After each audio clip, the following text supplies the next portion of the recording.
He was worth millions but couldn't pass a single test. She mopped floors while everyone walked past her like she was invisible. Nobody knew she used to be a professor. Nobody cared. Until the day she saved his life with 7 words that shattered everything he thought he knew. This is the story of how the person everyone ignored became the only one who saw him. And by the end, you'll never look at the people around you the same way again. Stay with me. Welcome to Penthouse Stories with Grandpa. While you are here, please hit the subscribe button and share your thoughts on the story, as well as where you are watching from. Let me tell you about a boy named Daniel Cooper. On the outside, he had it all. Money, cars, clothes with price tags that could feed a family for months. His father owned half the tech companies in Seattle, and the Cooper name opened every door in the city. But here's the thing about having everything. Sometimes it means you have nothing at all. Daniel was 17 and failing. Not just one class. Every single one. His teachers would look at his test papers and shake their heads, but they'd pass him anyway. Why? Because nobody wanted to be the person who failed a Cooper. His family donated new computer labs, funded scholarships, paid for the new gym. So Daniel floated through school like a ghost, smirking through lectures, rolling his eyes at homework, convinced that his last name was the only diploma he'd ever need. I remember the day the school counselor called him in. She sat across from him with this tired look in her eyes and said, "Daniel, you're failing everything. We need to talk about your future." And you know what he said? He leaned back in that chair like he owned the place and told her, "My family could buy this entire school tomorrow. What's a grade going to do for me that my name can't?" The story spread through the hallways faster than wildfire. Some kids laughed. Others were disgusted. But nobody said anything to his face. That's how privilege works. It builds walls around you that nobody dares to climb. At home, things were different. His father, Robert Cooper, was a self-made man. Built his empire from nothing, and he had no patience for weakness, especially not from his own son. One night after another phone call from school, Robert looked at Daniel across the dinner table and said something that cut like a knife. "You're an embarrassment. If you worked for me, I'd fire you without a second thought." Daniel tried to laugh it off, but his father wasn't joking. The world doesn't care about your last name if you're nothing behind it. Either become someone or you'll just be another rich kid who never mattered. The silence that followed felt like drowning. But Daniel didn't change. The next morning, he pulled up to school in his brand new Mercedes, a birthday gift he didn't even say thank you for. He walked through those hallways like a runway, and most people either stared with envy or looked away in disgust. But there was one person who didn't look away. Her name was Grace Martinez. She was in her 50s, with silver streaks in her black hair and hands that had seen years of hard work. She wore a janitor's uniform, pushed a cleaning cat, and most days, people walked right past her like she was invisible. To Daniel, she was just part of the scenery. Background noise. Nothing important. But Grace saw him. Really saw him. And one morning, as she was mopping the hallway near the library, Daniel walked past, headphones in, eyes down. She was humming something under her breath, and then she said it, so quiet he almost missed it. "The only true wisdom is knowing you know nothing." Daniel stopped. He pulled out one earbud and turned around. "What did you just say?" Grace looked up at him, calm as still water. "Nothing you're ready to hear yet, son." He laughed, uncomfortable. But something about those words stuck to him like a splinter. She went back to her work, and Daniel kept walking. But he couldn't stop thinking about it. About her. About the fact that the janitor just quoted philosophy at him like it was the most natural thing in the world. Then everything started falling apart. His father found out about another failing grade and made a decision. No more money. No more car. No more credit cards. Daniel would take the bus like everyone else. He'd eat in the cafeteria like everyone else. He'd live like everyone else until he earned the right to be treated differently. The first morning Daniel rode the school bus, he felt smaller than he'd ever felt in his life. Kids stared. Some whispered. He sat in the back with his hood up, trying to disappear. And when he got to school, he saw her again, Grace, wiping down the windows near the entrance. She looked at him, just for a second, and there was something in her eyes. Not pity. Not judgment. Just understanding. That's when Daniel realized something that terrified him. He was drowning, and nobody had noticed. Nobody except the woman everyone ignored. A few days later, he got his English test back. He opened it slowly, expecting the usual barely passing grade. Instead, he saw it, 18 out of 100. At the bottom, the teacher had written in red ink, Did you even read the assignment? Daniel stared at that paper until the words blurred. For the first time in his life, his name couldn't save him. The walls were closing in, and he had nowhere left to hide. That week felt like the longest of Daniel's life. Test after test came back with numbers that made him sick to look at. Math, 24%. History, 31. Biology, 0. An actual 0. He'd left half the page blank because he didn't even know where to start. The school counselor called him back to her office, but this time her voice wasn't gentle. Daniel, you're not just struggling anymore. You're at the bottom of the entire senior class. This isn't about behavior. This is about failure. Real failure. He tried to brush it off. I'll get a tutor or something. She closed the folder in front of her and looked him dead in the eyes. You've had 3 tutors this year. They all quit. That shut him up real quick. Later that day, Daniel left through the back exit to avoid running into anyone. And there she was again, Grace, the janitor, scrubbing up a spill near the cafeteria entrance. When she saw him, she smiled. Not a fake smile. A real one. He stopped walking. That thing you said the other day. About wisdom. That was Socrates, wasn't it? She stood up slowly, wiping her hands on her uniform. You remembered? Yeah. I mean, it was weird. Why's a janitor quoting ancient Greek philosophers? Grace didn't flinch. It's even weirder when a boy with the whole world handed to him can't pass a simple reading test. That one hurt. Daniel bit the inside of his cheek. You used to be a teacher, didn't you? I was a lot of things before life knocked me down, she said quietly.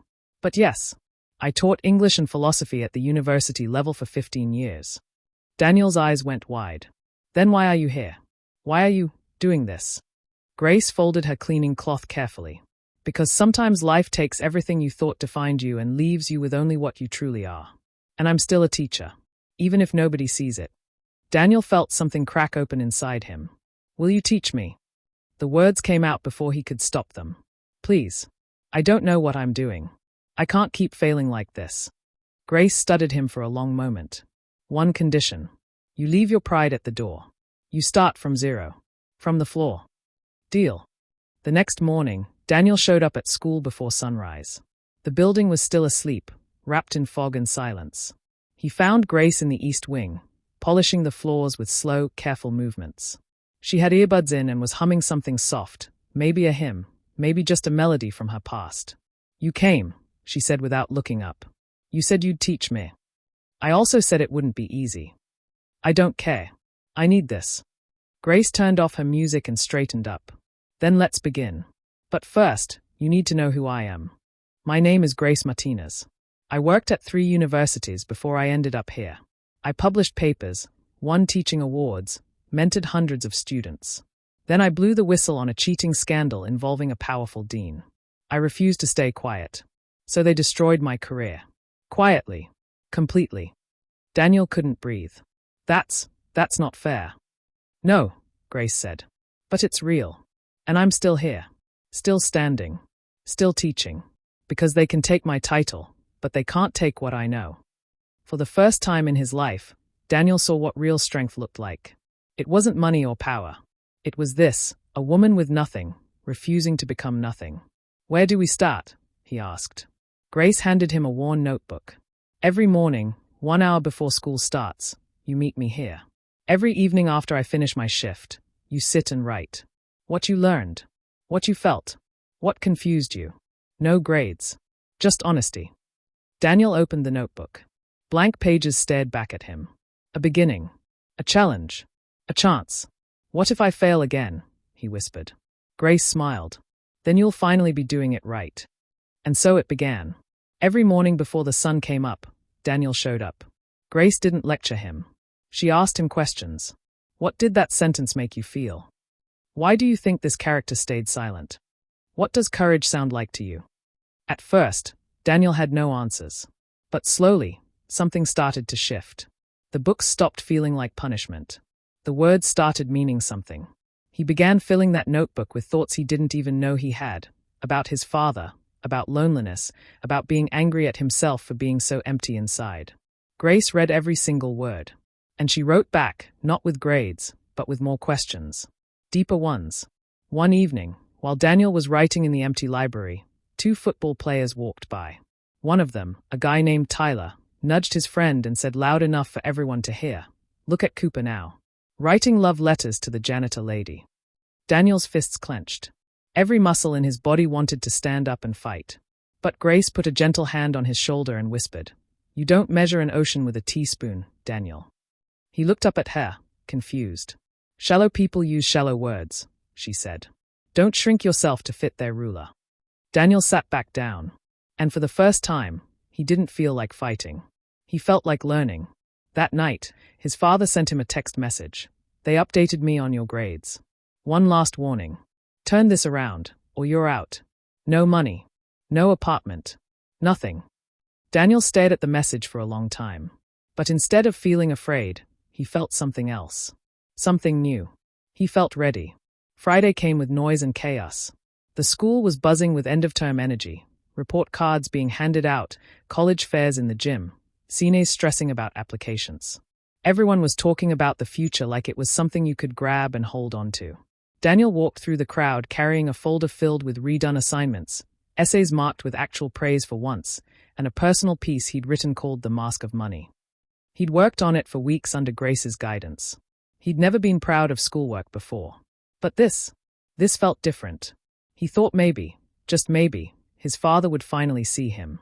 When Daniel reached the main office, Robert Cooper was already there, standing by the window in a charcoal suit, checking his phone like it owed him answers. He didn't look up when Daniel walked in. "You're late," Robert muttered. "Let's make this quick." The counselor handed over Daniel's progress report. Daniel reached for it, but his father snatched it first. He scanned the page. The grades were better. Not perfect, but improvement was clear. The comments from teachers were even better, shows initiative. Remarkable turnaround.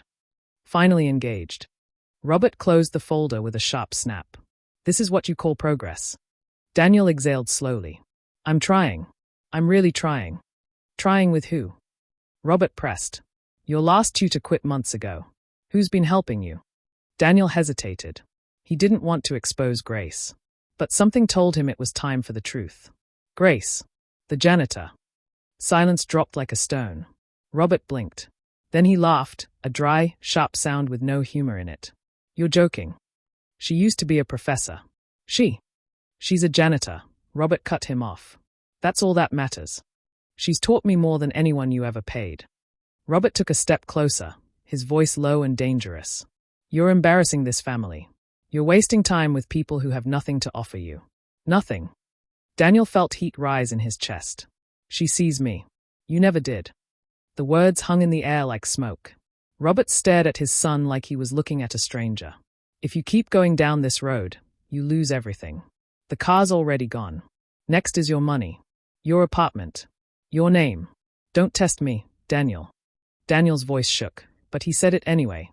"Maybe I need to lose everything to figure out who I actually am." Robert didn't say another word. He just turned and walked out. The next week was brutal. Kids at school noticed the tension. Rumors spread fast. Cooper's obsessed with the janitor. He's losing it. Rich kid finally cracked. Tyler, the football player, even posted a video of Daniel sitting with Grace in the empty library after hours. The caption, "Lessons from Losers." Daniel saw it. Everyone saw it. But he didn't respond. Instead, he printed out his essay, the one about privilege and pride, and pinned it to the school's public reading board. At the top, he wrote, "Learning doesn't make me weak. Ignorance does. Daniel Cooper." The paper was gone by the next morning. But the message had already spread. Then came the worst day. Monday morning, Daniel arrived at school early like always. But when he got to their usual meeting spot in the East Wing, Grace wasn't there. Her cleaning cart was gone. Her coat wasn't hanging on the hook. He checked the library. Empty. He checked the cafeteria. Nothing. Finally, he went to the office and asked the secretary, "Where's Grace?" "Grace Martinez." The woman barely looked up from her computer. "She's no longer with us. Her contract was terminated Friday afternoon." Daniel felt the floor tilt under his feet. "What? Why?" "Budget cuts," the secretary said flatly. But Daniel knew better. Everyone knew better. She was gone. No warning. No goodbye. Just erased. Daniel walked out of the office in a daze. He spent the rest of that day like a ghost. His notebook stayed closed. His homework sat untouched. The fire that had been growing inside him, it flickered and nearly went out. That night, he sat on the floor of his tiny apartment, the one his father allowed him to keep, barely, and stared at the notebook Grace had given him. Pages and pages of her handwriting. Questions that had pushed him. Truths that had saved him. And then he saw it. The announcement taped to his door, slipped under while he'd been at school. Senior speech contest. Topic: what it means to win in life. Open to students, families, and community. Winner receives scholarship consideration and public recognition. Daniel stared at that paper for a long time. Then he opened his notebook and started writing. Not for a grade. Not for approval. For her. The auditorium was packed the night of the speech contest. Parents filled the rows in expensive coats and jewelry. Students sat near the back in pressed shirts and nervous energy. College scouts lined the walls with clipboards and blank expressions, sizing everyone up. Daniel stood backstage, watching through a gap in the curtain. His hands were shaking. He wore a simple black sweater and jeans, no designer labels, no flashy watch, nothing that screamed Cooper. Just him and the words he'd spent 2 weeks perfecting. Other students went before him. They talked about success, ambition, winning through hard work. Their speeches were polished and safe. The kind of thing that sounded good but didn't really mean anything. Then they called his name. Daniel Cooper. The room shifted. People sat up straighter. Whispers spread like a wave. Everyone knew who he was. The question was, what was he going to say? Daniel stepped onto that stage, and for a moment, he just stood there, looking out at all those faces. His father was in the third row, arms crossed, expression unreadable. The school principal sat in the front, stiff as a board. And in the very back, half hidden behind a column, was a woman in a grey sweater with silver-streaked hair. Grace. She came. Daniel felt his chest tighten, but he took a breath and began. My name is Daniel Cooper. Some of you know me as the kid who had everything and wasted it. The one who didn't care. Who failed every test. Who thought his last name was enough. He paused, letting the words settle. And you'd be right. That's exactly who I was. A few people shifted uncomfortably. His father's jaw tightened. But here's the thing, Daniel continued, voice stronger now. I didn't have everything. I had money. I had privilege. But I didn't have the one thing that actually mattered. I didn't have someone who believed I could be more than my name. He scanned the crowd, making eye contact. Then she showed up. She wasn't my teacher. Not officially. She didn't have an office or a fancy title. She had a mop and a bucket. She cleaned the floors while the rest of us walked over them without a second thought. The room went completely silent. Her name is Grace Martinez. And she taught me more in a few months than I learned in 12 years of expensive private education. She taught me how to read, not just words, but meaning. How to think. How to question. How to see people, really see them, instead of walking past them like they're invisible. Daniel's voice cracked slightly, but he pushed through. She taught me that learning isn't about memorizing facts for a test. It's about transformation. It's about becoming someone you weren't before. Someone better. He looked toward the back of the room, right at Grace. But the system didn't like that. They didn't like that someone with no title, no authority, was actually making a difference. So they fired her. Quietly. Quickly. Like she never mattered. Gasps rippled through the audience. The principal's face went red. So tonight, I'm not here to impress you with big words or tell you what you want to hear. I'm here to tell you the truth. Real winning isn't about money or power or having your name on a building. Real winning is waking up. Letting go of who you thought you had to be. Finding your truth and using it to lift someone else up. His voice grew louder, stronger. Grace might not have a title anymore. But she's in every word I'm saying right now. She's the reason I'm standing here. And if this world can't see the value in someone like her, then maybe we need to change what we value. He took a breath, steadying himself. So what does it mean to win in life? It means becoming someone worth remembering. Not because of what you have, but because of who you help become who they are meant to be. Silence. Then one person started clapping. Then another. And another. The entire room erupted into applause. People stood. Some were crying. Even a few teachers wiped their eyes. Daniel looked back at Grace. She was standing now, tears streaming down her face, hands pressed to her heart. And his father, Robert Cooper, sat perfectly still, staring at his son like he was seeing him for the very first time. Daniel walked off that stage not as a Cooper, but as himself. The video went viral overnight. Someone recorded Daniel's speech on their phone and posted it online. By morning, it had 10,000 views. By afternoon, 100,000. News outlets picked it up. The headline read, "Billionaire's son credits fired janitor for saving his life." The story spread faster than any business deal Robert Cooper had ever made. Calls started coming in. First to the school, demanding answers. Then to Grace. A local community college reached out, asking if she'd be interested in giving a guest lecture. Then another college. Then a teaching position offer from a university 2 hours away. Doors that had been slammed shut were slowly creaking open again. Daniel passed all his classes that semester. Not because teachers felt sorry for him, but because he'd actually earned it. He got acceptance letters from several universities, including a few Ivy League schools that loved his unique perspective and demonstrated growth. But Daniel turned them down. Instead, he chose a small state school known for its education and social justice programs. When reporters asked why, he said simply, "Because I want to teach the way Grace taught me. I want to build places where people don't have to beg to be seen." His father didn't understand at first. They barely spoke for weeks after the speech.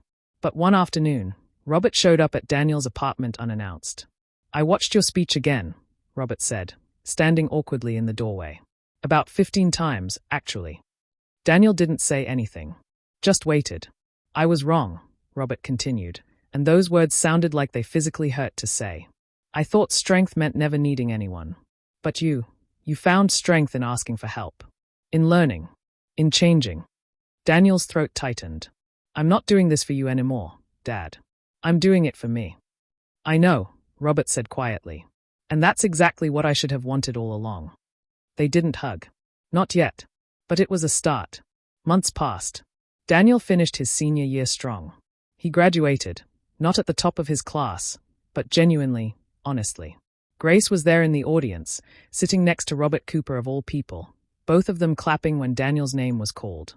But the real change came after graduation.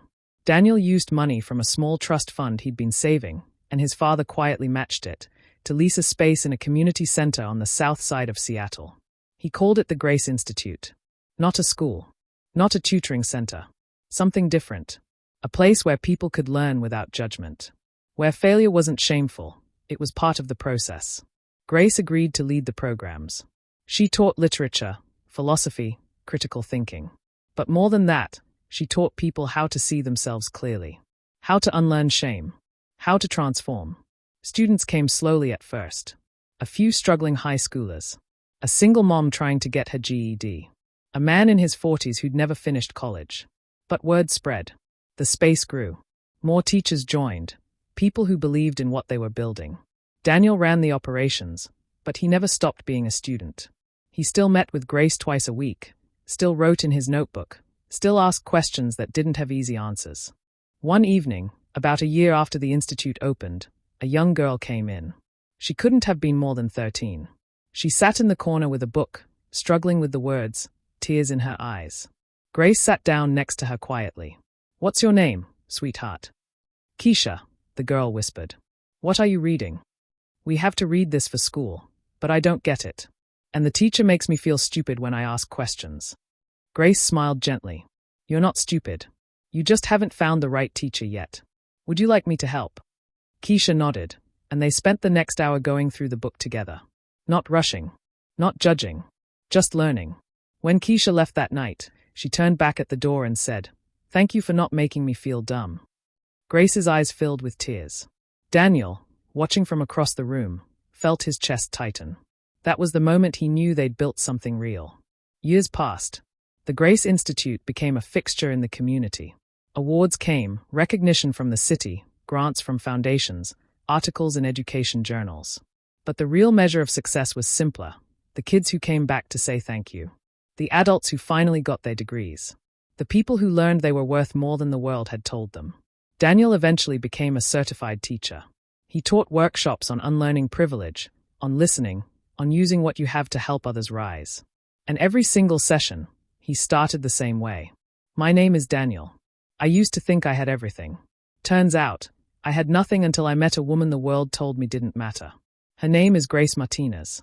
And she didn't just teach me how to pass a test. She taught me how to be human." One evening, Daniel was invited to speak at a national education conference. Thousands of teachers, administrators, and policymakers filled the convention center. He stood at that podium, older now, steadier, and told the story one more time. They said I was hopeless, he began. They said I'd never amount to anything. And they were almost right. But then someone saw me. Really saw me. Not my name. Not my money. Me. He paused, looking out at the sea of faces. That person was holding a mop, quoting philosophers while nobody listened, working a job that people thought was beneath her. But she had more dignity, more wisdom, more strength than anyone I'd ever known. His voice grew quiet but firm. So here's what I learned. Greatness doesn't come from being seen. It comes from seeing others. From recognizing that the person everyone ignores might be the one who saves your life. The room was silent. Then someone stood. Then another. Within seconds, the entire convention center was on its feet, applauding, crying, understanding. After the speech, Daniel found Grace waiting for him backstage. She was in her 60s now, her hair fully silver, but her eyes were as bright as ever. You did good, Daniel, she said. I learned from the best. She hugged him tight. You know what the best part is? What? You're not my student anymore. You're my equal. And that, she smiled through tears, that's when a teacher knows they've truly succeeded. Daniel smiled back. No, you'll always be my teacher. Some lessons never end.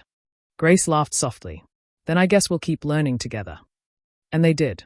For years and years, they kept learning, kept teaching, kept building something beautiful from the rubble of what almost destroyed them both. Because that's what real winning looks like.